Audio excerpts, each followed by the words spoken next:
Hello, magandang hapon mga kasari ko dyan, mga kasuki-suki kong viewers, kumusta na ba ang inyong tindahan? Okay ba ang bintahan? Maganda ba ang kinalabasan ng inyong benta ngayong hapon na ito? Si Ate Tinti naman ay okay na rin mga kasari, di ba? Okay na rin. Syempre, kung yan lang yung pinagkaloob ng Panginoon sa akin, itatanggapin ko kasi blessing pa rin yan mga kasari. Maliit man o malaki ay ipinagpapasalamat ko pa rin yun mga kasari. So ngayon, ang itatopic ni Ate Tintin ay kapakipakinabang sa mga baguhan pa lang sa nagtitindahan at maging sa mga may tindahan na rin pero kauumpisa pa lang at sa mga wala namang tindahan dyan, maging aral sana ito sa inyo. At syempre pa, huwag nyo nang pansinin yung ingay naman na nga naririnig ninyo mga batang umiiyak kapitbahay namin yun. Dito na nga tayo mga kasari. Pero syempre, please naman, palike na rin mga kasari at saka subscribe kung ikaw ay may natutunan sa inyong pambansang tendera.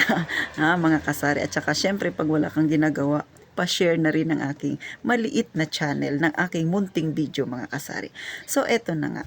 Ang atitintin ninyo ay dati sa butika talaga ako bumibili. Pero nauso kasi nung nag-pandemic, nauso yung mga nag-iikot-ikot, mga kung ano-ano. Nung hindi na masyado mahigpit. So maraming naglabasan ng mga negosyo mga kasari. Pero syempre, ganun talaga, di ba? Kasi nga, yung iba maraming nawalan ng trabaho. So ganun. Kasagsagan ng pandemic yun. Pero medyo unti-unti nang lumuluwag. So nauso dito sa amin yung maraming naglalako ng gamot, mga nakamotor. Ewan ko sa inyo kung meron din yan. Pero sa tingin ko nauso din yan sa inyo. At hanggang ngayon naman mga kasari. So, si Ate Tintin ninyo, dahil tinatamad na pumunta ng butika, o di ba katamaran talaga ng inyong pambansang tendera. Ay, ito naman sa akin ay sinishare ko lang sa inyo mga kasari. Alam ko makakapulot kayo dito ng aral. Ngayon may lumapit sa akin. Yung itsura niya naman ay katiwa-tiwala naman. Nagtitinda siya ng gamot, nakamotor siya, okay naman, maayos naman yung lagayan niya ng mga gamot. So, naisip ko na doon na lang bumili sa kanya kaysa pumunta pa ako ng butika.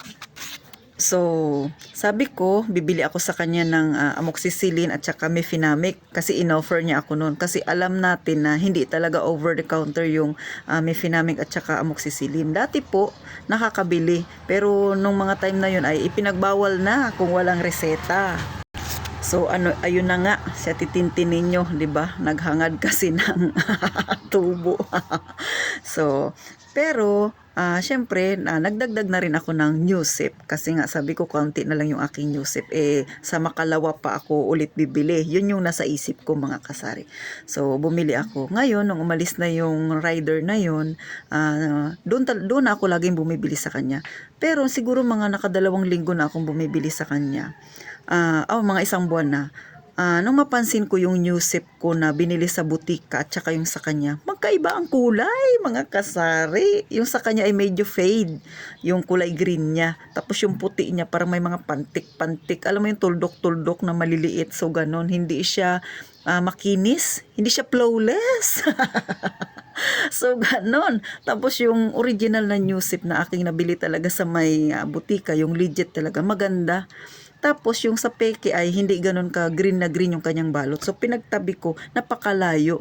Pero kung hindi mo siya tititigan mga kasari, hindi mo talaga mapapansin na peke yung isa. So ito na nga, inabangan ko siya nang dumaan siya ng susunod na linggo. Ganun. Kasi nga lingguhan siya kung mag-deliver o mag-ikot-ikot dito sa area namin mga kasari. So ayun na, hindi ko binenta yung nabili ko sa kanya na gamot. Tapos, kinausap ko siya. Pero syempre, kailangan kausapin mo ng mahinahon. Kasi, mahirap naman na magtatatalak ako dyan, di ba? Magkakaroon ako ng kaaway. So, sabi ko, sir, saan mo ka ako nabili yung mga gamot mo? Tapos sabi niya, bakit? Sabi ko, kasi wag ka sanang ma-offend, tsaka wag kang magalit sa akin. Kasi buhay yung pinag-uusapan natin dito. Baka ako'y mareklamo pag nagka-problema yung nainom nitong gamot na to. Sabi ko, ito kako yung binili ko sa legit na drugstore, ito yung galing sa'yo. Sabi ko, napakalayo ng itsura. Sabi ko, baka kasi napeke po kayo. So, ganun yung way ko sa kanya. Baka kako hindi niya alam na yung binibilhan niya pala ay peke din. Tapos sabi niya, oo nga, sabi niya, sister, sabi niya, medyo iba nga yung itsura. Sabi niya, ang dami ko pa namang nabili nito. Sabi ko, wag kang mag-alala, hindi ko naman na ibabalik sa'yo. Siyempre, alam ko, namuhunan din siya. So, hindi ko na binalik mga kasari. Parang nagpalugi na lang ako. Pero at least sinabi ko sa kanya na alam ko na peke yung kanyang nabili. Sabi ko, pasensya ka na ha. Kasi sabi ko, siyempre, mahirap din na magbenta ako nito. Kasi sabi ko, baka mamaya maireklamo ako. Siyempre, tatanungin ako kung saan ako nabili ng gamot. Siyempre, ituturo din kita. Alangan naman ako lang mag-shoulder nung kasalanan. So, ganon mga kasari.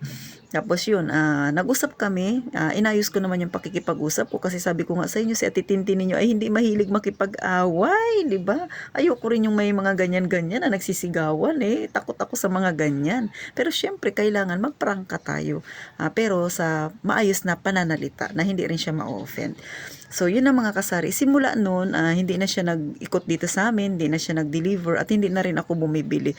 Talagang nadala ako, kaya sa legit na ako bumibili. Tapos yung nabili kong gamot sa kanya, hindi ko na binili. Alam nyo, ang ginawa ko, binenta. Ang ginawa ko mga kasari, binuksan ko lahat, tapos pinunit-punit ko yung kanyang lagayan, tapos yung tablet ay nilabas ko bago ko itinapon sa basurahan. Kasi mamaya itapon ko yun, tapos may makadampot, akalain pwede pa, o di ba? Mahirap na kung perwisyo tayo ng tao. So, ganun po. Ito nawa ay maging aral sa inyo dyan mga kasari. Kasi alam ko, nung time na yun, marami talagang nawala ng trabaho, maraming hindi nakapagtrabaho, maraming yung trabaho nila ay hinati-hati na lang. Kasi nga ganun, sobrang hirap nung pandemic at saka kahit nasabi natin na medyo lumuwag na ng mga panahon na yun. Pero syempre, aminin natin sa hindi, marami talaga tayong mga kababayan na medyo naghirap din. Kaya siguro yung iba mga sideline yung ginagawa nila. Pero, nasa sa inyo naman yan kung bibili kayo sa mga nag-iikot, mga nagmumotor. Kasi yung iba dyan ay legit din naman. Pero ako nadala na ako mga kasari. Kaya hanggang ngayon, kahit maraming nag-iikot dito sa amin, ay hindi na ako nabili. Diba? Doon ako sa legit. Sabihin na natin medyo may kamahalan. Pero masasabi ko sa customer ko na legit ang gamot na binibenta ko mga kasari. O, diba? Abay, mahirap na, 'di ba? Maliit lang yung tubo mo sa gamot tapos malaki yung kapital mo bago mairereklamo ka pa. Paano naman yung aking permit? O 'di ba? Ma-red flag tayo niyan sa City Hall.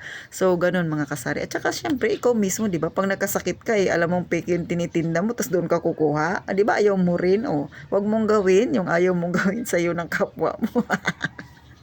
Ganon ha mga kasari. So, thank you po sa mga nanood. Sana ay nakapulutan ninyo ng aral. Kayong mga wala pang tindahan na nagbabalak na magkaroon ng tindahan, mag-ingat sa mga ganyan mga kasisi ha. Huwag basta-basta bibili sa mga dyan lang mga naglalako-lako. Okay lang kung ang bibilin mo sa mga naglalako yung mga walis tambo, o di ba yung hindi natin talagang hindi natin iinumin, hindi natin kakainin. Okay yan, mga sinulid na yan. Minsan may naglalako dito, naawa naman ako, yan binibilhan ko rin. Ganon. Siyempre, alam naman natin mahirap ang buhay. Ganon ang aking ginagawa mga kasari. Pero pag mga kinakain na, ay big no yan sa inyong pambansang tindera. Mahirap na.